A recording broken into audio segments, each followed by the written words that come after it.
ರೂವಾರಿ ಶ್ರೀಯುತ ಜೋಸೆಫ್ ಕ್ರಾಸ್ತಮುಖ್ ಅವರ ಧರ್ಮಪತ್ನಿ ಹಾಗೂ ಎಲ್ಲ ಸಿಬ್ಬಂದಿ ಬಳಗದವರಿಗೆ ಹಾಗೂ ಎಲ್ಲ ದಾನಿಗಳಿಗೆ, ಮಹಾನ್ ದಾನಿಗಳು ಇಲ್ಲಿದ್ದಾರೆ, ಅಲ್ಲಿ ಲಿಸ್ಟ್ ಇದೆ ಯಾರ್ಯಾರು ಎಷ್ಟು ಕೊಟ್ಟಿದ್ದಾರೆ ಅಂತ. ಇವರೆಲ್ಲರೂ ಕೈ ಜೋಡಿಸಿ ಇಲ್ಲಿ ಸ್ಥಾಪಿಸಲ್ಪಟ್ಟ ಈ ಕೇಂದ್ರವು ನಮಗೆಲ್ಲರಿಗೂ ಒಂದು ಭರವಸೆಯ ತಾಣವಾಗಿದೆ. ಕೆಲವರು ಮೊದಲಿನ ಬಾರಿ ನಮ್ಮನ್ನು ಸೇವಿಸಿದಾಗಲೇ ವ್ಯಸನಕ್ಕೆ ಬಲಿಯಾಗ್ತಾರೆ. ಯಾಕೆ ಹೀಗೆ ಬಲಿಯಾಗ್ತಾರೆ ಎಂದು ಹೇಳೋದು ಬಹಳ ಕಷ್ಟ. ಈ ಅಡಿಕ್ಷನ್ನ 12 ಮೆಟ್ಟಲುಗಳಿವೆ, 12 ಸಂಪ್ರದಾಯಗಳಿವೆ. ಅವುಗಳನ್ನು ನೋಡಲು ಹೋದಾಗ ಪ್ರತಿಯೊಬ್ಬ ಮನುಷ್ಯನಲ್ಲಿ ಇರುವ ಒಂದು ನ್ಯೂನತೆ, ಪ್ರತಿಯೊಬ್ಬರಿಗೆ ಕಾಡುವ ಕೆಲವು ಸಮಸ್ಯೆಗಳು, ಆ ಸಮಸ್ಯೆಗಳಿಗೆ ಬೇರೆ ಬೇರೆ ರೀತಿಯ ಈ ವ್ಯಸನಕ್ಕೆ ಬಲಿಯಾಗುವಂತಹ ವಿಷಯಗಳಿವೆ, ಮಾದಕಗಳಿವೆ ಸಮಾಜದಲ್ಲಿ. ಹಾಗೂ ಜನರು ಸುಲಭವಾಗಿ ಇದಕ್ಕೆ ಬಲಿಯಾಗುತ್ತಾರೆ. ಬಲಿಯಾಗುವವರ ಸಂಖ್ಯೆ ಕೂಡ ಅಧಿಕವಾಗುತ್ತಾ ಇದೆ. ಇಂಥ ನಮ್ಮ ಸಹೋದರ ಸಹೋದರಿಯರನ್ನು ಹೇಗೆ ನಿಜ ಜೀವನಕ್ಕೆ ಕರೆದೊಯ್ಯುವುದು ಎಂಬ ಪ್ರಶ್ನೆಗೆ ಉತ್ತರವಾಗಿ ಶ್ರೀಯುತ ಜೋಸೆಫ್ ಕ್ರಾಸ್ತರ್ ಅವರು ಬಹಳ ಸಮಯದಿಂದ ಇದರ ಕನಸನ್ನು ಕಂಡು ಇದನ್ನು ಮನಸ್ಸು ಮಾಡಿದ್ದಾರೆ. ನಂದೊಂದು ಆಸೆ, ವ್ಯಸನಕ್ಕೆ ಬಲಿಯಾದವರನ್ನು ವ್ಯಸನಿಗಳೆಂದು ಕರೆಯಬಾರದು. ಯಾಕೆಂದರೆ ಕ್ಯಾನ್ಸರ್ ಆದವರನ್ನು ಕ್ಯಾನ್ಸರಿಗಳು ಅಂತ ಹೇಳುವುದಿಲ್ಲ. ಜನರನ್ನು ಅವರ ರೋಗಗಳಿಂದ ಗುರುತಿಸಬಾರದು. ಕುಷ್ಠರೋಗಗಳನ್ನು ಕುಷ್ಠರೋಗಿಗಳು, ಕುಷ್ಠರೋಗಿಗಳು ಹೇಳ್ತಾರೆ, ಕುಷ್ಠರು ಅಂತ ಕೂಡ ಹೇಳ್ತಾರೆ. ಅದು ಸರಿಯಲ್ಲ. ಯಾಕೆಂದರೆ ನಾವು ಜನರನ್ನು, ಮನುಷ್ಯರನ್ನು ಅವರ ರೋಗದಿಂದ ಗುರುತಿಸುತ್ತಲ್ಲ, ಅವರ ಆತ್ಮದಿಂದ, ಅವರ ದೈವಿಕ ಶಕ್ತಿಯಿಂದ. ಆದ ಕಾರಣ ನಮ್ಮ ಶರೀರಕ್ಕೆ ಬರುವ ಅಥವಾ ಆತ್ಮಕ್ಕೆ, ಮನಸ್ಸಿಗೆ ಬರುವ ಈ ರೋಗದಿಂದ ಅವರ ವ್ಯಾಖ್ಯಾನ ಮಾಡಬಾರದು ಎಂದು ನಾನು ಇಲ್ಲಿಯೂ ನಾನು ಕಳಕಳಿಯಿಂದ ಹೇಳ್ತೇನೆ. Alcoholism and drug addiction is a disease universally recognized as a disease, and this disease has to be treated holistically, not merely at the body or mind or the spirit or heart level, holistically, together with the family, because the family also is part and parcel of the making of the disease and healing of the disease. ಈ ರೋಗದಿಂದ ಹೊರಬರಲು ಇರುವ ಒಂದೇ ಸಾಧನ, ಅದು ಕೂಡ ಅತಿ ಪರಿಣಾಮಕಾರಿಯಾದದು ಯಾವುದೆಂದರೆ ಅದು ಯೇಸು ತೋರಿಸಿಕೊಟ್ಟ ಸಾಧನ. ಅದರ ಶಕ್ತಿ ಮಾತ್ರ ಅತಿಯಾಗಿರುತ್ತದೆ. We get addicted and we need to be de-addicted, not so much by meditation but by dedication. We should dedicate ourselves to the people and not rely too much on meditation. ಆದ ಕಾರಣ ಪ್ರೀತಿಯಿಂದ ಜನರನ್ನು ಇಲ್ಲಿ ಸ್ಪಂದಿಸಲು, ಸಂಧಿಸಲು, ಅವರು ಪಡುವ ಬವಣೆಯನ್ನು ತನ್ನದಾಗಿಸಿಕೊಂಡು ಅವರ ಜೀವನಕ್ಕಾಗಿ ನಮ್ಮ ಜೀವನವನ್ನು ಮುಳುಪಾಗಿದ್ದಾಗ ಮಾತ್ರ ವ್ಯಸನಕ್ಕೆ ಬಲಿಯಾದವರು ವ್ಯಸನ ಮುಕ್ತರಾಗಬಹುದು.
ಹಂಚುವಂತ ಒಂದು ಸೇವೆ ಇದೆ. ಪ್ರತಿ ಮಧ್ಯಾಹ್ನ 700 ಜನರಿಗೆ ಅಲ್ಲಿ ಉಚಿತ ಊಟವನ್ನು ಕೊಡುವಂತ ಒಂದು ಸೇವೆ 9 ವರ್ಷದಿಂದ ನಡೀತಾ ಇದೆ.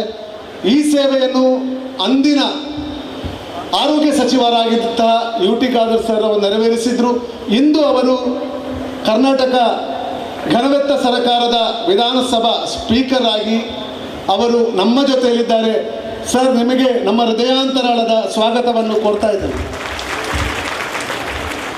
ಅದೇ ರೀತಿಯಲ್ಲಿ ದೆಹಲಿಯ ಬಿಷಪ್ರಾಗಿರುವಂತಹ ಅತಿ ವಂದನೀಯ ಡಾಕ್ಟರ್ ದೀಪಕ್ ವಾಲರಿಯನ್ ಅವರು ನಮ್ಮ ಜೊತೆಯಲ್ಲಿ ಇರುವುದು ಅತಿ ಸಂತೋಷ.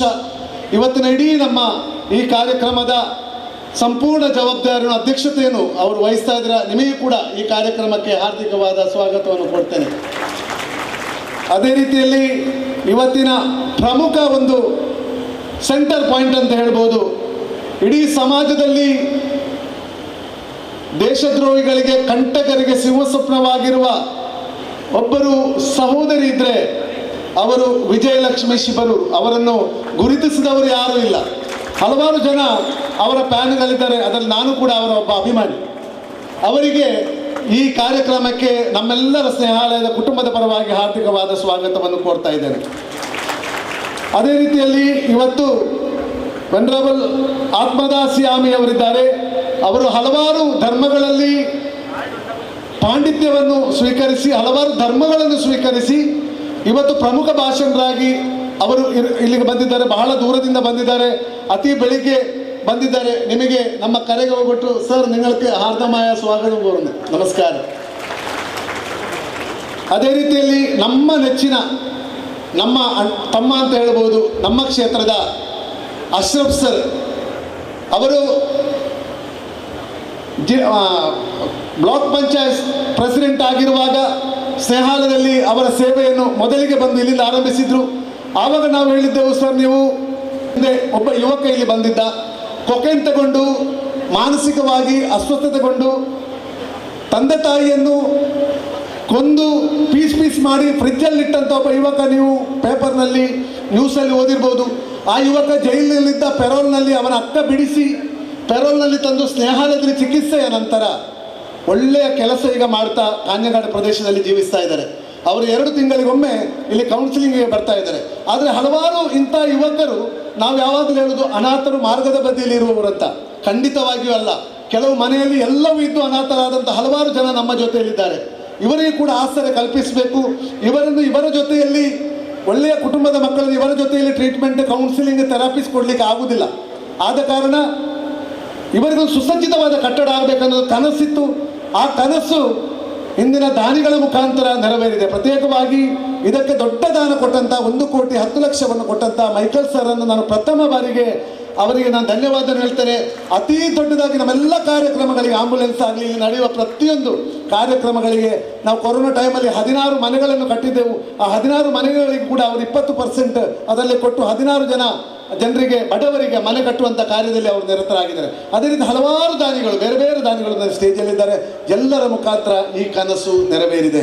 ಸರ್ವಶಕ್ತರ ಕೃಪೆ ಇವತ್ತು ಸ್ನೇಹಾಲಯದ ಈ ಕ್ಯಾಂಪಸ್ಸಲ್ಲಿದೆ ಎಂಬುದಕ್ಕೆ ನೀವೆಲ್ಲರೂ ಇಲ್ಲಿರುವುದೇ ಸಾಕ್ಷಿ. ಇನ್ನು ಮುಂದೆ ಕೂಡ ನಿಮ್ಮ ಪ್ರಾರ್ಥನೆ, ನಿಮ್ಮ ಆಶೀರ್ವಾದ, ನಿಮ್ಮ ಸಹಕಾರ, ತಪ್ಪು ಮಾಡಿದಾಗ ತಿದ್ದಿಕೊಂಡು ಹೋಗುವಂತಹ ಬುದ್ಧಿ ಹೇಳಿ ನನ್ನನ್ನು ಇನ್ನೂ ಮುನ್ನಡೆಸಿರಿ. ನಾನು ಕೇವಲ 15 ವರ್ಷದ ಒಂದು ಯುವ ಮಗು ಮಾತ್ರ. ಆದ ಕಾರಣ ಇನ್ನು ಮುಂದೆ ಕೂಡ ತಪ್ಪು ಮಾಡಿದಾಗ ತಿದ್ದಿಕೊಂಡು ಮುಂದೆ ಹೋಗುವಂತೆ ನನ್ನನ್ನು ಪ್ರೋತ್ಸಾಹಿಸಿ, ಬೆಂಬಲಿಸಿ ಎಂಬುದಾಗಿ ಹೇಳು. ಹಾರಾರ್ಪಣೆ ಮಾಡಿ ಗೌರವಿಸಬೇಕು. ಅದೇ ರೀತಿ ಇಬ್ಬರಿಗೂ ಕೂಡ ಶಾಲನ್ನು ಹೊದಿಸಿ ಗೌರವಿಸಬೇಕಾಗಿ ಕೇಳಿಕೊಳ್ತಾ ಇದ್ದೇನೆ.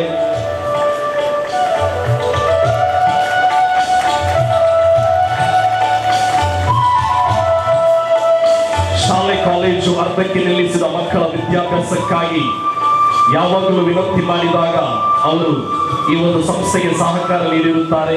ಎಷ್ಟೋ ಜನರು ಮಾಡಿದ ಸಾಲವನ್ನು ತೀರಿಸಲಾಗದೆ ಕಠಿಣ ಪರಿಸ್ಥಿತಿಗೆ ಒಳಪಟ್ಟಾಗ ಅಂತಹ ಬಡ ಜನರಿಗೆ ಬಡ್ಡಿ ರಹಿತವಾಗಿ ಸಾಲ ನೀಡಿ ಆಸರೆಯಾಗಿರುವಂತಹ ವ್ಯಕ್ತಿತ್ವ ಸನ್ಮಾನ್ಯ ಶ್ರೀ ಮೈಕಲ್ ಡಿಸೋಜ ಇವರನ್ನು ಈ ಒಂದು ಹೊಸ ಯೋಜನೆ ರಿಎಡಿಕ್ಷನ್ ಸೆಂಟರ್ ಪ್ರಾರಂಭಿಸಲು ಅವರ ನೆರವನ್ನ ಕೇಳಿದಾಗ ಅದರ ಭರವಸೆ ನೀಡಿ ಸರಿಸುಮಾರು which is the need of the hour, because as we all of us we know there are hundreds and thousands of alcoholics, and also the new big challenge for the parents learned, educated, and also most of the time wealthy families, of course, poor families also are they susceptible for this disease of drug addicts to come out unless they are de-addiction center helps them to come out with from their diseases. Their life will be ruined. Not only that, the families are also ruined. Snehalaya has put forward the right step and established the beautiful de-addiction center. I thank Joseph and team on behalf of each and one of you who gathered here. Now it is important because I think a little exaggerated and appreciation, too much appreciation was given to me and my family about the donations. In my opinion, God gives each one of us the talents, some with the money, some with the power, some with the time, some with the knowledge, some with the desire to help others. Now it is only we have to pray God that when He gives all these talents, to have that generous heart to help others. Now this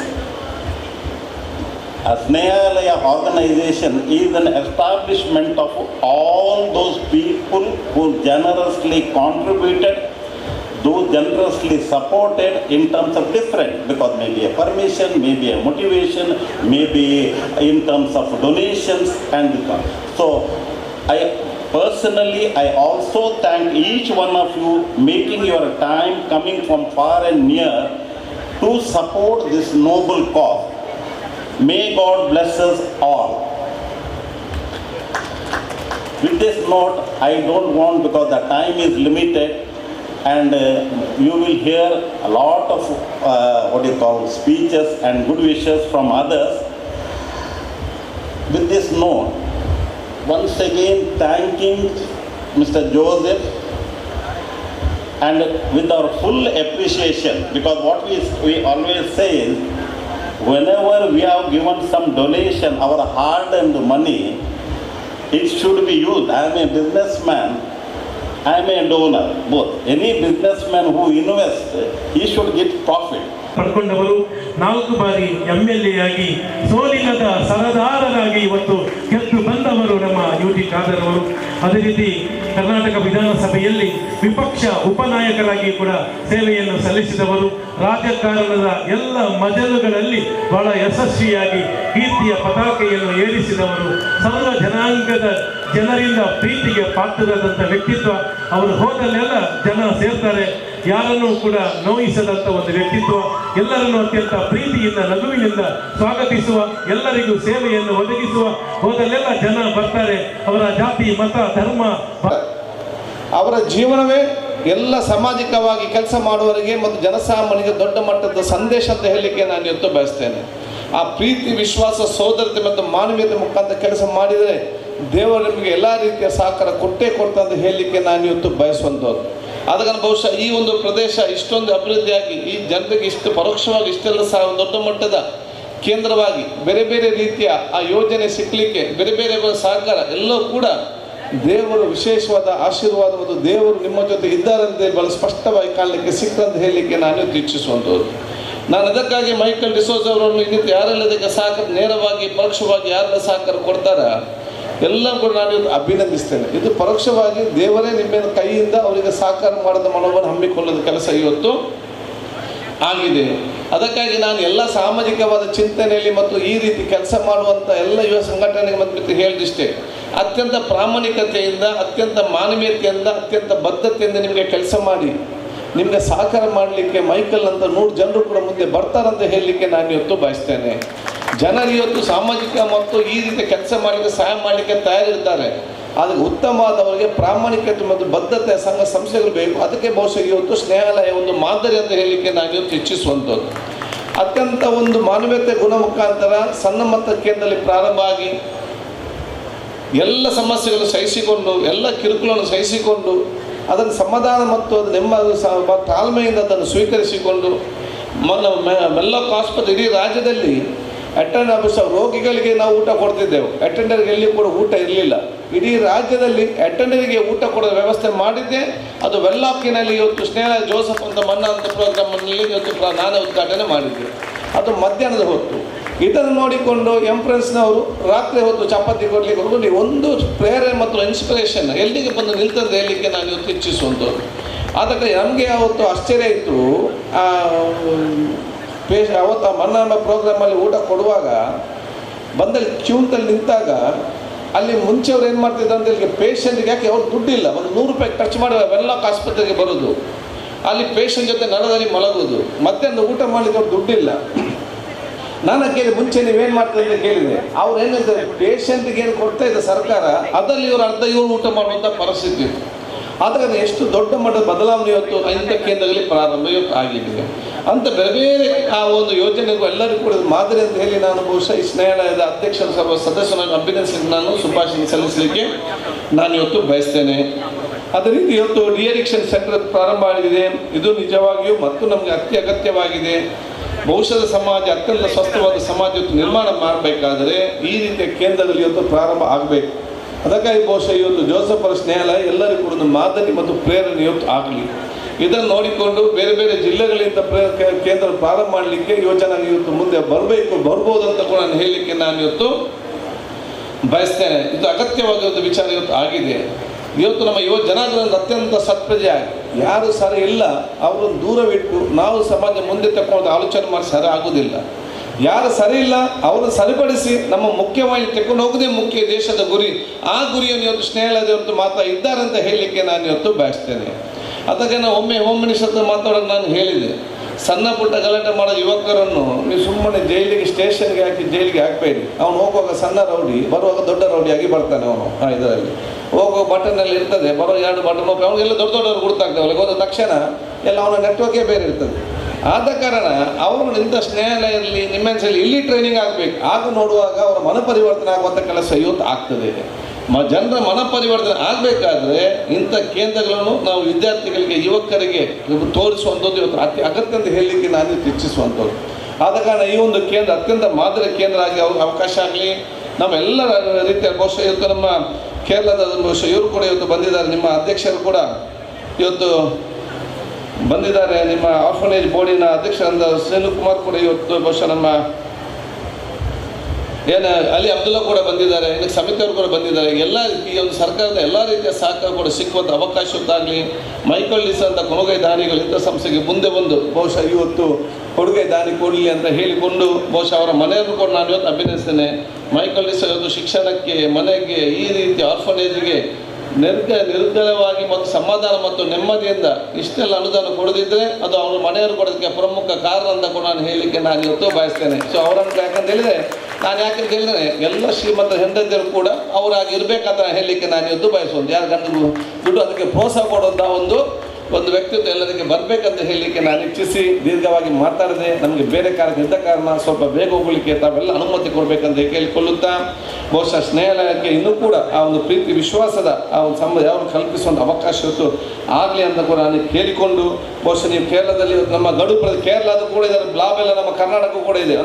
ಗಡು ಪ್ರದೇಶದಲ್ಲಿ ಇವತ್ತು ಪ್ರಾರಂಭ ಆಗಿದೆ. ಮುಂದಿನ ದಿನದಲ್ಲಿ ನಮ್ಮ ಆ ಕಡೆ ಬೇರೆ ಬೇರೆ ಕಡೆಯಲ್ಲಿ ಕೂಡ ನಿಮ್ಮ ಅಡಿಕ್ಷನ್ನ ಬ್ರ್ಯಾಂಚನ್ನು ಪ್ರಾರಂಭ ಮಾಡಲಿಕ್ಕೆ ದೊಡ್ಡ ಮಟ್ಟದ ಆ ಕಾಲೇಜಿಂದ ವಹಿಸ್ಕೊಳ್ಬೇಕು. ಅದರ ಜೊತೆಯಲ್ಲಿ ಡಿಅಡಿಕ್ಷನ್ ಸೆಂಟರ್ ಸಂಬಂಧಪಟ್ಟಾಗೆ ಮಕ್ಕಳಿಗೆ ಆ ಒಂದು ಕ್ಲಿನಿಕಲ್ ಸೈಕಾಲಜಿಯಲ್ಲಿ ಇನ್ನಿತರ ಕಾಲೇಜನ್ನು ಕೂಡ ಪ್ರಾರಂಭ ಮಾಡಲಿಕ್ಕೆ ಒಂದು ಯೋಚನೆ ಕೂಡ ಹಮ್ಮಿಕೊಳ್ಬೇಕನ್ನು ನಾನು ಹೇಳಲಿಕ್ಕೆ ನಾನು ಇವತ್ತು ಬಯಸ್ತೇನೆ. ಅದು ದೊಡ್ಡ ಮಟ್ಟದ ಪ್ರಯೋಜನ ಆಗ್ತದೆ. ನಾವೇನಾದರೂ ಈ ರೀತಿಯ ವಿದ್ಯಾರ್ಥಿಗಳು ಬೇರೆ ಕಡೆ ಬಿಟ್ಟರೆ ಅವ್ರು ಅಲ್ಲಿ ಹೋಗೋದನ್ನು ಸ್ಥಾಪನೆ ಮಾಡಿ ಅನುಭವ ಬರುವಂಥ ವಿಚಾರ ಇವತ್ತು ಆಗ್ತದೆ.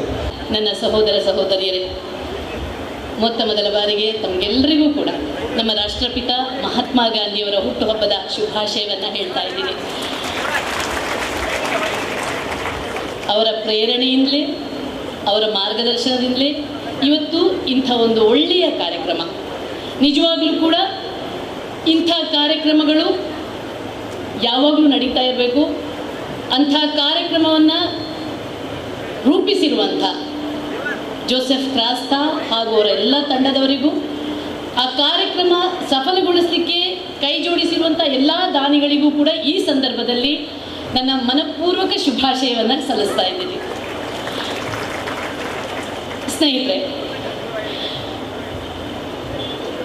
ನಾನು ಇಲ್ಲಿ ನೆರೆದಿರುವವರ ಅವರ ವಯಸ್ಸಿನ ನಾನು ತುಂಬ ಕಿರಿಯೋಳು, ನಿಜ ನೋಡಿದ್ರೆ ಅವರ ವಯಸ್ಸಿನಷ್ಟು ಅವರ ಅನುಭವದಷ್ಟು ನನಗೆ ವಯಸ್ಸಾಗಿಲ್ಲ. ಆದರೂ ಕೂಡ ನನ್ನನ್ನು ಇವತ್ತು ಮುಖ್ಯ ಅತಿಥಿಯಾಗಿ ಕರೆದು ಕೀನೋಟ್ ಅಡ್ರೆಸ್ ಮಾಡಿ ಅಂತ ಕರೆದಿರುವಂಥ ನನ್ನ ಸಹೋದರ ಆಗಿರುವಂಥ ಜೋಸೆಫ್ ಅವರ ಆ ಹೃದಯ ವೈಶಾಲ್ಯತೆಗೆ ನಾನು ಮತ್ತೊಮ್ಮೆ ಆಭಾರಿಯಾಗಿದ್ದೇನೆ. ನಾನು ಹೆಚ್ಚು ಕಾರ್ಯಕ್ರಮಗಳಿಗೆ ಭಾಗವಹಿಸಲ್ಲ, ಆದರೆ ಇಂಥ ಕಾರ್ಯಕ್ರಮಗಳನ್ನು ಮಿಸ್ ಮಾಡಲ್ಲ. ಯಾಕಂದರೆ ಇಂಥ ಕಾರ್ಯಕ್ರಮಗಳು ನಮ್ಮ ಆತ್ಮವನ್ನು ತುಂಬ ಮುಟ್ಟುತ್ತೆ. ಇಂಥ ಕಾರ್ಯಕ್ರಮಗಳು ಈ ಸಮಾಜದಲ್ಲಿ ಆವಾಗ ಆಗ್ತಿರಬೇಕು, ಮತ್ತು ಇದು ಬೇರೆಯವರಿಗೆ ಪ್ರೇರಣಾ ಶಕ್ತಿ ಆಗಬೇಕು ಅನ್ನುವ ಕಾರಣಕ್ಕೋಸ್ಕರ ಮಾತ್ರ ನಾವು ಇಂಥ ಕಾರ್ಯಕ್ರಮವನ್ನು ಪಾಲ್ಗೊಳ್ತೀನಿ. ಯಾಕಂದರೆ ನಮ್ಮ ಆತ್ಮ ಇದೆಯಲ್ಲ, ಅದಕ್ಕೆ ಆವಾಗ ಎನರ್ಜಿ ಸಿಗಬೇಕು. ಅದು ಆವಾಗ ಇನ್ನಷ್ಟು ಶಕ್ತಿ ತುಂಬಿ ಅದು ತುಂಬ ದೊಡ್ಡದಾಗಿ ಬೆಳಿಬೇಕು ಅಂತಂದರೆ ಇಂಥ ಕೆಲಸ ಮಾಡೋರ ಜೊತೆ ಇರಬೇಕು, ಇಂಥ ಕೆಲಸ ಮಾಡೋರ ಜೊತೆ ಅವರಿಂದ ಪ್ರೇರಣೆ ಪಡ್ಕೋಬೇಕು. ಆವಾಗ ಯಾವುದೇ ಕೆಲಸ ಈ ಸಮಾಜಕ್ಕೆ, ಈ ದೇಶಕ್ಕೆ, ಈ ಜನರಿಗೆ ಮಾಡುವ ಯಾವ ಕೆಲಸ ಆದರೂ ಕೂಡ ಆವಾಗ ಒಂದು ಅರ್ಥಪೂರ್ಣವಾಗಿ ನಡೆಯೋಕ್ಕೆ ಸಾಧ್ಯ ಆಗುತ್ತೆ. ನನಗೆ ಜೋಸೆಫ್ ಅವರು, ನಾನು ಅವರ ಬಯೋಡೇಟಾ ನೋಡಿದಾಗ ಅವರು ಒಂದು ಸಾಮಾನ್ಯ ಮನುಷ್ಯ, ಈಗ ಒಬ್ಬ ಸಾಮಾನ್ಯ ಮನುಷ್ಯ ಎಂಥ ಸಾಧನೆ ಕೂಡ ಮಾಡಬಹುದು ಅನ್ನೋದಕ್ಕೆ ಜೋಸೆಫ್ ಅವರು ಒಂದು ಜ್ವಲಂತ ಸಾಕ್ಷಿ ಅಂತ ಹೇಳ್ಬೋದು. ತಾನೊಬ್ಬ ಆಟೋ ಡ್ರೈವರ್ ಆಗಿದ್ದಾಗ ಒಂದು ಮಹಿಳೆ ಮಂಗಳೂರಿನ ಮೀನು ಮಾರುಕಟ್ಟೆಯಲ್ಲಿ ಮೀನಿನ ನೀರು ಕುಡಿತಿರುವಾಗ ಆ ಕಲಕಿದ ಮನ ಇದೆಯಲ್ಲ, ಆ ಮನಸ್ಸು ಅವರಿಗೆ ಅವತ್ತು ಕಲಕಿದ ನಾನು ಏನಾದರೂ ಈ ಸಮಾಜಕ್ಕೆ ಕೊಡುಗೆ ಕೊಡಬೇಕು, ನಾನು ಹುಟ್ಟಿದ ಮೇಲೆ, ನಾನು ಮನುಷ್ಯಾಗಿ ಹುಟ್ಟಿದ ಮೇಲೆ ನಾನು ಒಂದು ಹುಳ ಆಗಿ ಸಾಯೋ ಬದಲು ನಾನು ಏನಾದರೂ ಕಾಣಿಕೆ ಕೊಡಬೇಕು ಅನ್ನುವಂಥ ಒಂದು ದಿಟ್ಟತನದಿಂದ ಒಂದು ನಿರ್ಧಾರ ಮಾಡೋದಲ್ಲ, ಇವತ್ತು ಅದು ಇಷ್ಟೊಂದು ದೊಡ್ಡ ಹೆಮ್ಮರವಾಗಿ ಸಮಾಜಕ್ಕೆ ಒಂದು ನೆರಳು ಕೊಡುವಂಥ ಸಂಸ್ಥೆಯಾಗಿ ಬೆಳೆದಿದೆ ಅಂತಂದರೆ ಅದು ಒಬ್ಬ ಸಾಮಾನ್ಯ ಮನುಷ್ಯ ಕೂಡ ಇಂಥ ಸಾಧನೆ ಮಾಡಬಹುದು ಅನ್ನೋದಕ್ಕೆ ಒಂದು ಸಾಕ್ಷಿ ಅಂತ ಹೇಳ್ಬೋದು. ಹಾಗಾಗಿ ನೀವು ಕೂಡ ಇದನ್ನ ಮಾಡಬಹುದು. ಎಂಕಾಪುಜಿ ಯಾಂದೇಗ್ ಯನಾದಾಪುಜಿ ಅನ್ನುವಂಥ ಮನಸ್ಸಿದೆಯಲ್ಲ, ಅದನ್ನು ನೀವು ತೆಗೆದು ಹಾಕ್ಬೇಡಿ. ಎಲ್ಲರಿಗೂ ಕೂಡ ದೇವರು ಈ ಪ್ರಕೃತಿ ಶಕ್ತಿಯನ್ನು ಕೊಟ್ಟಿದ್ದಾಳೆ, ಆದರೆ ನಾವು ಕಂಡ್ಕೊಳ್ಬೇಕಷ್ಟೇ. ನಾನು UT ಖಾದರ್ ಅವರು ಇವತ್ತು ಹೊರಟೋದ್ರು, ನಾನು ಅವ್ರಿಗೆ ಹೇಳಿದೆ, ಸರ್ ನನ್ನೊಂದು ಸಂದೇಶ ಇದೆ, ಕೇಳ್ಕೊಂಡೇ ಹೋಗ್ಬಿಡಿ ಅಂತ ಹೇಳ್ಕೊಳ್ಳಿದ್ದೆ. ನಮ್ಮ ಜೋಸೆಫ್ ಅವರು ಅನಾಥಾಶ್ರಮಗಳನ್ನು ಮಾಡಿದ್ದಾರೆ, ಅದು ಒಂದು ಒಳ್ಳೆಯ ಕೆಲಸವೇ, ಅದು ಒಂದು ಪುಣ್ಯದ ಕೆಲಸ. ಇವತ್ತು ಡಿ-ಅಡಿಕ್ಷನ್ ಸೆಂಟರ್ ಮಾಡಿದ್ದಾರೆ. ನಾನು ಅವರ ಇನ್ವಿಟೇಷನನ್ನು ಹಿಂಗೆ ಎತ್ತದೆ, ನಾನು ನಿಜವಾಗ್ಲೂ ಅವ್ರದ್ದು ಅನಾಥಾಶ್ರಮದ ಇನ್ನೊಂದು ಕಾರ್ಯಕ್ರಮ ಅಂತ ಒಪ್ಕೊಂಡು ಹೀಗೆ ನೋಡಿದೆ. ಡಿ-ಅಡಿಕ್ಷನ್ ಸೆಂಟರ್ ಜೋಸೆಫ್ ಅವರೇ ಅಂತಂದೆ. ಯಾಕಂದರೆ ಡಿ-ಅಡಿಕ್ಷನ್ ಸೆಂಟರ್ ಅನ್ನುವಂಥದ್ದು ಇವತ್ತು ಮಾಫಿಯಾ ರೂಪ ತಾಳಿದೆ. ಓಕೆ, ನಮ್ಮ ಕರ್ನಾಟಕದಲ್ಲಿ ಡಿ-ಅಡಿಕ್ಷನ್ ಸೆಂಟರ್ ಅನ್ನುವಂಥದ್ದು ಹಣ ಗಳಿಸುವ, ಈ ಕುಡಿತಕ್ಕೊಳಗಾಗಿ ಅವರ ಕುಟುಂಬದವರನ್ನ ಲೂಟಿ ಮಾಡುವ ಕೇಂದ್ರ ಆಗಿದೆ. ಲಂಗೂ ಲಗಾವಿಲ್ಲದೆ ಈ ಕೇಂದ್ರಗಳು ಇವತ್ತು ನಡೀತಾ ಇದೆ. ನಾನು ನೇರವಾಗಿಯೇ ಮಾತಾಡ್ತೀನಿ, ನೇರವಾಗಿ ಮಾತಾಡಲೇಬೇಕಾಗಿದೆ. ಆದರೆ ನಾನೊಂದವರಿಗೆ ಕಥೆನೂ ಹೇಳಿದೆ. ನಾನೊಂದು ರಹಸ್ಯ ಕಾರ್ಯಾಚರಣೆ ಮಾಡಿದ್ದೆ. ಏನಂದರೆ, ಬೆಂಗಳೂರಲ್ಲಿ ಬೇಕಾದಷ್ಟು ಡಿ-ಅಡಿಕ್ಷನ್ ಸೆಂಟರ್ಗಳಾಗ್ತವೆ. ಅಲ್ಲಿ ಒಳಗೆ ಹೋಗಿ ಹೊರಗೆ ಬಂದವರು ನ್ಯಾಚುರಲಿ ಸ್ವಲ್ಪ, ಯಾಕಂದರೆ ಕುಡಿತವನ್ನು ಬಿಡಿಸ್ಬೇಕಂದ್ರೆ ಕಷ್ಟ ಆಗುತ್ತೆ, ಅವರಿಗೂ ಕೂಡ ನೋವಾಗುತ್ತೆ. ಸ್ವಲ್ಪ ಈ ಡ್ರಿಲ್ ಎಲ್ಲ ಮಾಡ್ತಾರಂತೆ, ಸ್ವಲ್ಪ ಕೆಲಸ ಎಲ್ಲ ಕೊಡ್ತಾರಂತೆ. ಆದರೆ ಅದು ಒಳ್ಳೆತನಕ್ಕಾದರೆ ಓಕೆ. ಅದು ಬಿಟ್ಟು ನೀನು ಡಿ-ಅಡಿಕ್ಷನ್ ಸೆಂಟರ್ಗೆ ಸೇರಿ ಮತ್ತಷ್ಟು ಜೋರು ವ್ಯಸನವನ್ನು ಮೈಗೂಡಿಸ್ಕೊಂಡ್ರೆ ಅದನ್ನು ಡಿ-ಅಡಿಕ್ಷನ್ ಸೆಂಟರ್ ಅನ್ನಲ್ಲ, ಅದೊಂಥರ ಶಿಕ್ಷೆ ಕೊಡುವಂಥ ಸೆಂಟರ್ ಆಗಿರುತ್ತೆ. ನಾನೊಂದು ಸಣ್ಣ ನನ್ನ ಜೀವನದಲ್ಲಾಗಿರುವಂಥ ಅನುಭವನ ಹೇಳ್ತೀನಿ. ಒಂದು ರಹಸ್ಯ ಕಾರ್ಯಾಚರಣೆ ಮಾಡಬೇಕಾಯಿತು. ಇಂಥ ಯಾವುದೋ ಒಂದು ಡಿ-ಅಡಿಕ್ಷನ್ ಸೆಂಟರ್ನ ಬಗ್ಗೆ ನನಗೆ ಕಂಪ್ಲೇಂಟ್ ಬಂತು. ಮಾಡೋಣ, ಒಂಥರ ಡಿಫ್ರೆಂಟ್ ಆಗಿದೆಯಲ್ಲ ಸ್ಟೋರಿ ಅಂತ ನಾನು ರಹಸ್ಯ ಕಾರ್ಯಾಚರಣೆಗೆ ಇಳಿದೆ. ಆ ಡಿ-ಅಡಿಕ್ಷನ್ ಸೆಂಟರ್ ಏನು ಮಾಡ್ತಿತ್ತು ಅಂದರೆ, ಈಗ ಯಾರ್ದು ಮನೆಯವ್ರದ್ದು ಕುಡಿತಕ್ಕೊಳಗಾದರೆ ಓಕೆ, ಕುಡಿತನೂ ಇರಲ್ಲ, ಸಾಮಾನ್ಯವಾಗಿ ಕುಡಿತದ 60-90 ಯಾವಾಗಲೂ ಒಮ್ಮೆ ಹಾಕುವಂಥ ಇದು ಚಟ ಇರುತ್ತೆ.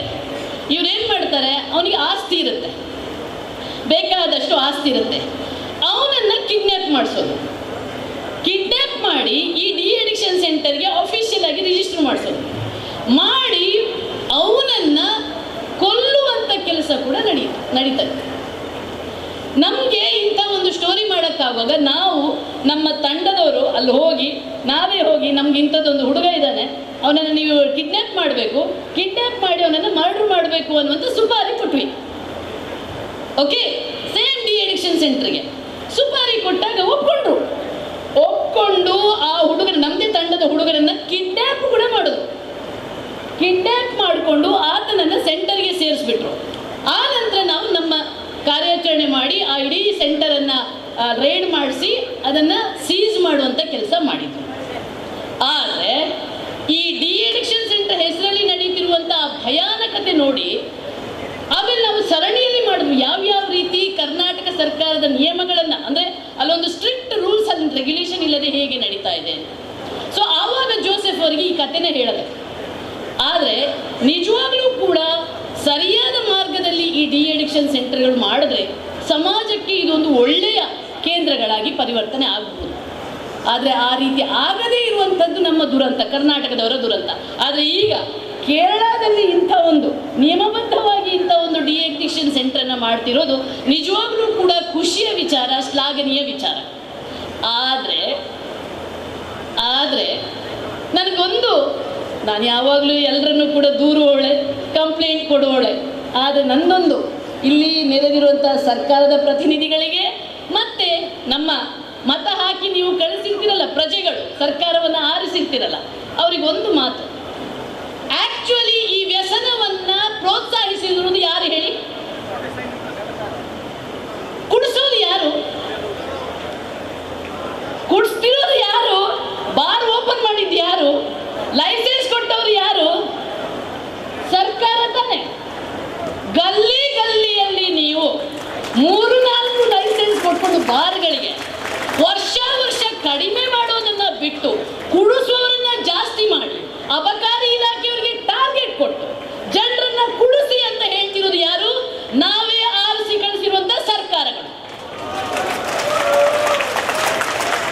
ನೀವು ಯುಟಿ ಖಾದರ್ ಅವರು ಹೇಳಿದ್ರು, ಅವ್ರ ಮೇಲೆ ನನಗೆ ಅಭಿಮಾನ ಇದೆ, ಗೌರವ ಇದೆ, ಅದಕ್ಕೆ ಹೇಳಿದ್ದು ಸರ್ ಒಂದೆರಡು ನಿಮಿಷ ಇದ್ದು ಹೋಗಿ ಅಂತ.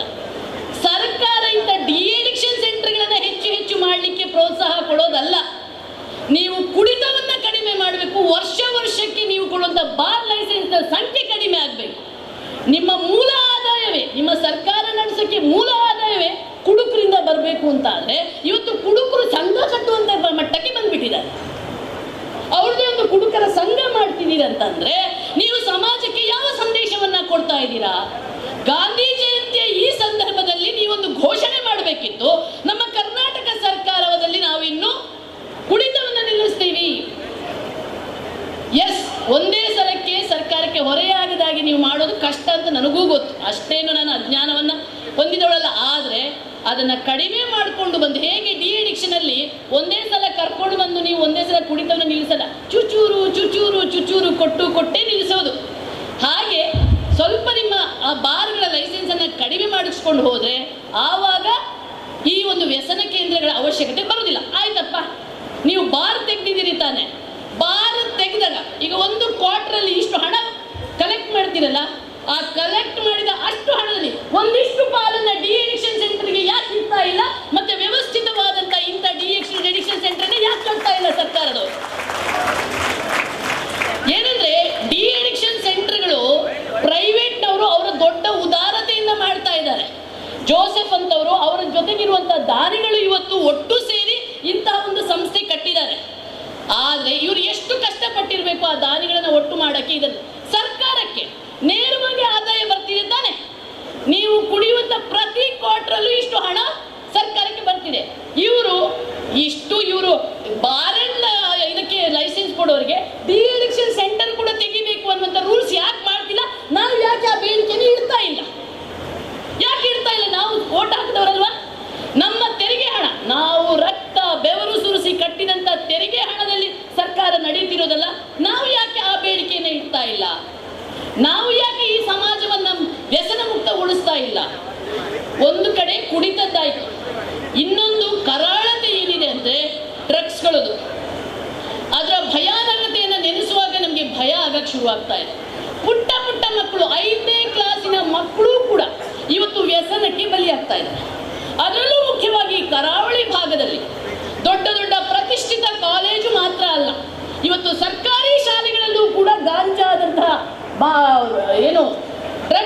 ಡ್ರಗ್ಸ್ ಗಾಂಜಾದಂಥ ವ್ಯಸನಗಳು ಅವ್ಯಾಹತವಾಗಿ ನಡೀತಾ ಇದೆ. ಆದರೆ ಅದನ್ನು ಪರಿಣಾಮಕಾರಿಯಾಗಿ ತಡೆಯುವಂಥ ಕೆಲಸಗಳು ನಮ್ಮ ಸರ್ಕಾರದಿಂದ ನಡೀತಾ ಇದೆ. ಹಾಗಾಗಿ ಅದನ್ನು ನೆನೆಸುವಾಗ ನಾನು ಇತ್ತೀಚೆಗೆ ಇನ್ನು ಸ್ವಲ್ಪ ಕೆಲವೇ ದಿನಗಳಲ್ಲಿ ಆ ಸ್ಟೋರಿನ ಬ್ಲಾಸ್ಟ್ ಮಾಡ್ತಾ ಇದ್ದೀನಿ. ಏನಂದರೆ, ಈ ಬಡ ಮಕ್ಕಳು ಅವರಿಗೆ ಈ ಡ್ರಗ್ಸ್ಗಳಿಗೆಲ್ಲ ಕೈಗೆಟಕ್ತಾ ಇಲ್ಲ. ಅವ್ರು ಏನು ಮಾಡ್ತಿದ್ದಾರೆ, ಈ ಇತ್ತೀಚೆಗೆ ಒಂದು ಭೀಮಾ ಅಂತ ಮೂವಿ ಬಂತು, ನೀವು ಅದರಲ್ಲಿ ಅದೇ ಸೇಮ್ ಟೈಡಲ್ ಅನ್ನುವಂಥ ಒಂದು ಮಾತ್ರೆಯನ್ನು ತಗೊಂಡು ಕೈಗೆ ಚುಚ್ಚುತ್ತಾ ಇರ್ತಾರೆ. ಅದನ್ನು ಚುಚ್ಚಿ ನನಗದನ್ನು ನೋಡುವಾಗ ಕೈಯೆಲ್ಲ ಕೊಳ್ತು ಹೋಗ್ಬಿಟ್ಟಿದೆ. ಎಲ್ಲೆಲ್ಲಿ ನರ ಸಿಗುತ್ತೆ ಅಲ್ಲೆಲ್ಲ ಚುಚ್ಕೊಳ್ತಾ ಇದ್ದಾರೆ. ಕೈಯೆಲ್ಲ ಕೊಳ್ತು ಹೋಗ್ಬಿಟ್ಟಿದೆ, ಕಾಲೆಲ್ಲ ಕೊಳ್ತು ಹೋಗ್ಬಿಟ್ಟಿದೆ. ಅವರಿಗೆ ಅದರಿಂದ ಹೊರಗೆ ಬರೋಕ್ಕಾಗ್ತಾ ಇಲ್ಲ, ಇರಕ್ಕಾಗ್ತಾ ಇಲ್ಲ. ಅವರೊಂಥರ ಸಮಾಜಘಾತುಕ ಶಕ್ತಿಗಳಾಗಿ ಈ ಸಮಾಜದಲ್ಲಿ ಬೆಳೀತಾ ಇದ್ದಾರೆ. ಯಾಕೆ ಇದನ್ನು ನಿಲ್ಲಿಸುವಂಥ ಒಂದು ಪರಿಣಾಮಕಾರಿಯಾದಂಥ ಕೆಲಸಗಳು ನಡೀತಾ ಇಲ್ಲ? ನೋಡಿ, ಒಂದು ಸೇಯಿಂಗ್ ಇದೆ, ನೀವು ರೋಗಕ್ಕೆ ಮದ್ದು ಕೊಡುವ ಮುಂಚೆ ಅದನ್ನು ನಿಲ್ಲಿಸೋದೇ ಒಂದು precaution is better than cure ಅಂತ ಹೇಳ್ತೀವಿ. ನಮ್ಮ ಗೃಹ ಇಲಾಖೆ ಇಂಥ ಒಂದು ವ್ಯಸನವನ್ನು ಮೂಲದಿಂದಲೇ ಹಿಡಿದು ಅದನ್ನು ನಿಲ್ಲಿಸಿದರೆ ಇವತ್ತು ಈ ಡಿ ಅಡಿಕ್ಷನ್ ಸೆಂಟರ್ಗಳ ಅವಶ್ಯಕತೆಯೇ ಬರ್ತಾ ಇರಲಿಲ್ಲ. ಆದರೆ ಯಾಕೆ ನಾವು ವ್ಯಸನಕ್ಕೆ ಪ್ರೋತ್ಸಾಹ ಒಂದು ಕಡೆ ಕೊಡ್ತಾ ಇನ್ನೊಂದು ಕಡೆ ನಾವು ಡಿ ಅಡಿಕ್ಷನ್ ಸೆಂಟರ್ಗಳನ್ನು ನಿಯತ್ತಾಗಿ ನಡೆಸದೆ ಸಮಾಜವನ್ನು ಎತ್ತ ಕಡೆ ಸಾಗಿಸ್ತಾ ಇದ್ದೀವಿ? ಇದು ನಾವು ಯೋಚಿಸಬೇಕಾದಂಥ ಕೆಲಸ. ನೀವಿವತ್ತು ಸುಮ್ಮನೆ ಕೂತಿದ್ದೀರಾ ಅಲ್ವಾ? ಆದರೆ ನಾಳೆ ನಿಮ್ಮದೇ ಮಕ್ಕಳು, ನಿಮ್ಮದೇ ಮೊಮ್ಮಕ್ಕಳು, ನಿಮ್ಮದೇ ಮರಿ ಮಕ್ಕಳು ಇಂಥ ವ್ಯಸನಕ್ಕೆ ತುತ್ತಾಗುವಂಥ ಚಾನ್ಸಸ್ ಇದೆ. ನೀವು ಎಚ್ಚೆತ್ಕೊಳ್ಬೇಕು. ನಮ್ಮ ಜನ ಎಂತ ಗೊತ್ತಾ, ಕೂಲಾಗಿರ್ತಾರೆ, ಸಮಾಧಾನ, ಒಂದು ವಾಯ್ಸ್ ರೈಸ್ ಮಾಡಲ್ಲ. ಇಂಥದ್ದೊಂದು ನನಗೊಂದು ಅರ್ಥ ಆಗ್ತಾ ಇಲ್ಲ. ಈ ಪ್ರಜಾಪ್ರಭುತ್ವದಲ್ಲಿ ಸರ್ಕಾರದ ಮೀನಿಂಗ್ ಅನ್ನೇ ನಾವು ಅರ್ಥ ಮಾಡ್ಕೊಂಡಿಲ್ಲ. ಏನು ಪ್ರಜಾಪ್ರಭುತ್ವ ಅಂತ ಅಂದರೆ, ಪ್ರಜಾಪ್ರಭುತ್ವ ಅಂದ್ರೇನು? ನಾವು ನಡೆಸ್ತಿರುವ ಸರ್ಕಾರ, ನಮ್ಮ ಸರ್ಕಾರ. ಹಾಗಾಗಿ ನಮ್ಮ ಸರ್ಕಾರದಲ್ಲಿ ನಮಗೇನು ಬೇಕು ಅನ್ನೋದನ್ನು ನಾವು ಕೇಳಬೇಕ್ರಿ. MLA ನಾವು ಕಳಿಸಿರುವಂಥ ಸೇವಕ, MP ನಾವು ಆರಿಸಿ ಕಳಿಸಿರುವಂಥ ಸೇವಕ. ಅವನು ರಾಜನೂ ಅಲ್ಲ, ಮಹಾರಾಜನೂ ಅಲ್ಲ, ಅವರು ಸೇವಕರು. ಅವ್ರ ಹತ್ರ ಈ ಕೆಲಸ ಮಾಡಿಸಿ ಅಂತ ನಾವು ಹೇಳಿಸ್ಬೇಕು. ಈ ನಿಮಗೇನೆ ಗೊತ್ತಿರ್ಬೋದು, ಒಂದು ಮನೆಯಲ್ಲಿ ಕುಡುಕರಿದ್ರೆ ಎಷ್ಟು ಕಷ್ಟ ಆಗುತ್ತೆ. ಹೆಂಡತಿ ಮಕ್ಕಳಿಗೆ ಹೊಡೆಯೋದು, ವಿದ್ಯಾಭ್ಯಾಸ ಕೊಡದೇ ಇರೋದು, ಕೊನೆಗೆ ಅವನು ಕ್ಯಾನ್ಸರೋ, ಲಿವರೋ, ಕಿಡ್ನಿ ಫೇಲ್ ಹಾಕ್ಕೊಂಡು ಇಡೀ ತನ್ನ ಕುಟುಂಬದ ಅವರು ಅಷ್ಟು ವರ್ಷ ಗಳಿಸಿದಂಥ ಆರ್ಥಿಕತೆಯನ್ನು ಸಂಪೂರ್ಣವಾಗಿ ನಾಶ ಮಾಡುವಂಥ ಒಂದು ವ್ಯಸನ ಆಗಿಬಿಟ್ಟೆ, ಅದೊಂದು ವ್ಯಾಧಿ ಆಗಿಬಿಟ್ಟಿದೆ. ಅದನ್ನು ನಿಲ್ಲಿಸಲಿಕ್ಕೆ ಹೇಳಬೇಕಾದವರು ನಾವು. ಅದನ್ನು ಮಾಡಿದಾಗ ಮಾತ್ರ ಈ ಸಮಾಜ ಉದ್ಧಾರ ಆಗಕ್ಕೆ ಸಾಧ್ಯ. ಇಲ್ಲದಿದ್ದರೆ ನಿಮ್ಮ ಮೌನವೇ ಮುಂದೊಂದು ದಿನ ನಮ್ಮ ಇಡೀ ಸಮಾಜಕ್ಕೆ ಕುತ್ತಾಗಲಿಕ್ಕಿದೆ. ಅದರ ಜೊತೆಗೆ ಇನ್ನೊಂದು ಅಮಲಿದೆ, ಧರ್ಮದ ಅಮಲು. ಆ ಧರ್ಮದ ಅಮಲು ಕೂಡ ನಮ್ಮ ತಲೆಯಿಂದ ಇಳ್ಕೊಂಡು ನಾವು ಮಾನವೀಯ ಧರ್ಮಕ್ಕೆ ಹೆಚ್ಚಿನ ಒತ್ತು ಕೊಡಬೇಕಾಗಿದೆ, ಪ್ರಕೃತಿ ಧರ್ಮಕ್ಕೆ ಹೆಚ್ಚಿನ ಒತ್ತು ಕೊಡಬೇಕಾಗುತ್ತೆ. ಯಾವಾಗ ನಾವು ಧರ್ಮದ ಅರ್ಥವನ್ನು ಅಪಾರ್ಥ ಮಾಡಿಕೊಂಡು ಈ ಸಮಾಜಕ್ಕೆ, ಈ ಪ್ರಕೃತಿಗೆ ಕಂಟಕಪ್ರಾಯರಾಗ್ತೀವೋ ಅವತ್ತು ಈ ಸಮಾಜ ವಿನಾಶದತ್ತ ಹೋಗುತ್ತೆ ಅನ್ನುವಂಥದ್ರಲ್ಲಿ ಅನುಮಾನವೇ ಇಲ್ಲ. ಹಾಗಾಗಿ ಸ್ನೇಹಿತರೆ, ಈ ಸಮಾಜ ಅನ್ನುವಂಥದ್ದು ಒಂಥರ ಖುಷಿಯಾಗಿರಬೇಕು, ಎಲ್ಲರೂ ಪ್ರೀತಿಯಿಂದ ಇರಬೇಕು, ಎಲ್ಲರೂ ವಿಶ್ವಾಸದಿಂದ ಇರಬೇಕು ಅಂತಾದರೆ ನಾವು ಎಲ್ಲರೂ ಕೂಡ ನಮ್ಮ ಮನಸ್ಸನ್ನು ಮುಕ್ತವಾಗಿ ಇಂಥ ಒಳ್ಳೆಯ ಕೆಲಸಕ್ಕೆ ಕೈ ಜೋಡಿಸ್ತಾ, ಒಳ್ಳೆಯ ಕೆಲಸ ಮಾಡುವವರಿಗೆ ಪ್ರೇರೇಪಿಸುತ್ತಾ, ಅವರಿಗೆ ಪ್ರೋತ್ಸಾಹ ಕೊಡ್ತಾ ಈ ಸಮಾಜವನ್ನು ನಾವು ಮುಂದೆ ತಗೊಂಡು ಹೋಗಬೇಕಾಗಿದೆ. ಹಾಗಾಗಿ ಇಂಥ ಡಿ ಅಡಿಕ್ಷನ್ ಸೆಂಟರ್ಗಳು ಕಡಿಮೆ ಆಗಿ ಇವತ್ತು ಈ ಸಮಾಜಕ್ಕೆ ಇದು ಅತ್ಯಂತ ಮುಖ್ಯವಾಗಿದೆ. ಹಾಗಾಗಿ ಇಂಥ ಒಂದು ಸಂಸ್ಥೆಯನ್ನು ಕಟ್ಟಿ ಬೆಳೆಸಿದ್ದಾರೆ. ಈ ಸಂಸ್ಥೆ ಎಷ್ಟೋ ಹೊಸ ಜೀವನಕ್ಕೆ ಕಾಲಿಡಬೇಕು ಅಂತ ಆಸೆ ಇದ್ದರೂ ಕೂಡ ಆಗದೇ ಇರುವಂಥ ಹುಡುಗರಿಗೆ ಒಂದು ದಾರಿದೀಪ ಆಗಲಿ, ಈ ಸಮಾಜವನ್ನು ಕಟ್ಟುವಂಥ ಕೆಲಸಗಳನ್ನು ಮಾಡಲಿ. ಕೇರಳದಲ್ಲಾಗಿದೆ, ಇಲ್ಲಿ ಹೆಚ್ಚಿನವರು ಕರ್ನಾಟಕದವರು ಇದ್ದೀರಿ. ದಯವಿಟ್ಟು ನಾನು ಕರ್ನಾಟಕದವರಿಗೆ ಮತ್ತೊಮ್ಮೆ ಮನವಿ ಮಾಡ್ತಾ ಇದ್ದೀನಿ, ನೀವು ಒಂದು ಸ್ವಲ್ಪ ದನಿ ಎತ್ಕೊಳ್ಳಿ. ನಮ್ಗೆ ಯಾಕೋ ನನಗೆ ಬೇಜಾರಾಗ್ತಾ ಇದೆ, ನಮ್ಮ ದಕ್ಷಿಣ ಕನ್ನಡ, ನಮ್ಮ ಉಡುಪಿ ಮಂದಿ ಅದು ಯಾಕೋ ದನಿ ಕುಗ್ತಾ ಇದೆ. ನಾವು ಬುದ್ಧಿವಂತರ ನಾಡಿನವರು ಅಂತ ಹೇಳಿ ಈಗ ಬುದ್ಧಿ ಒಂತೆ ಆಗ್ತಾ ಇದೆ. ಹಾಗೆ ಮಾಡಕ್ಕೆ ಹೋಗಬೇಡಿ. ನಮ್ಮಲ್ಲಿರುವಂಥ ಕಿಚ್ಚು, ನಮ್ಮಲ್ಲಿರುವಂಥ ವೈಜ್ಞಾನಿಕತೆ, ನಮ್ಮಲ್ಲಿರುವಂಥ ಜ್ಞಾನವನ್ನು ಈ ಸಮಾಜಕ್ಕಾಗಿ ಮುಡಿಪಿಡೋಣ. ಈ ಸಮಾಜದ ಸೇವೆ ಅಂದರೆ ಆಗಲೇ ಹೇಳಿದ್ರು, ಸಮಾಜ ಸೇವೆ ಅಂತಂದರೆ ಏನು ನೀವು ಯಾವುದೋ ಒಂದು ರೋಡಲ್ಲಿ ಹಿಡ್ಕೊಂಡು ಮೈಕ್ ಹಿಡ್ಕೊಂಡು ಬೊಬ್ಬೆ ಹಾಕೋದಲ್ಲ. ಸಮಾಜಕ್ಕೆ ಪೂರಕವಾದ ಸಕಾರಾತ್ಮಕವಾಗಿ ನಾವು ಈ ಸೇವೆ ಮಾಡುವಂಥದ್ದೇ ಸಮಾಜ ಸೇವೆ. ಅದಕ್ಕಿಂತ ದೊಡ್ಡ ಸಮಾಜ ಸೇವೆ ಮತ್ತೊಂದಿಲ್ಲ. ನಮ್ಮ ದಾನಿಗಳಾಗಿರುವಂಥ ಮಿಖಲ್ ಅವರು ಒಳ್ಳೊಳ್ಳೆ ಕೆಲಸಗಳಿಗೆ ದಾನ ಮಾಡ್ತಾ ಇದ್ದಾರೆ. ತಾವೂ ಕೂಡ, ನೀವೆಲ್ಲರೂ ದಾನಿಗಳು ಅಂತಲೇ ಗೊತ್ತು, ಹಾಗಾಗಿ ಈ ಕಾರ್ಯಕ್ರಮಕ್ಕೆ ಬಂದಿದ್ದೀರಾ.